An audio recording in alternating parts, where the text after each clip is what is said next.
ഈ കെ സുധാകരൻ തനിക്ക് സീറ്റ് കിട്ടില്ല, ഞാൻ എൻ്റെ വഴിയെ പോവും, നിങ്ങൾ നിങ്ങളുടെ വഴിയെ പോയിക്കോളൂ, ഗുഡ് ബൈ പറഞ്ഞു പോയ കെ സുധാകരൻ എന്ന് പറയുന്ന നേതാവ്, നിങ്ങൾക്ക് തന്നെ അറിയാം, നിങ്ങൾ സ്ഥിരീകരിച്ച കാര്യമാണ്, ഈ കെ സുധാകരൻ BJP നേതാക്കളുമായി ചർച്ച നടത്തി.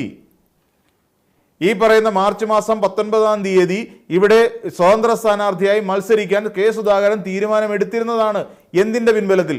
ആ ചർച്ചയുടെ പിൻബലത്തിൽ തന്നെ അവിടെ BJPക്കാർ കണ്ണൂർ മണ്ഡലത്തിൽ പിന്തുണയ്ക്കുമെന്ന പൂർണ്ണ വിശ്വാസത്തിൻ്റെ പുറത്ത്.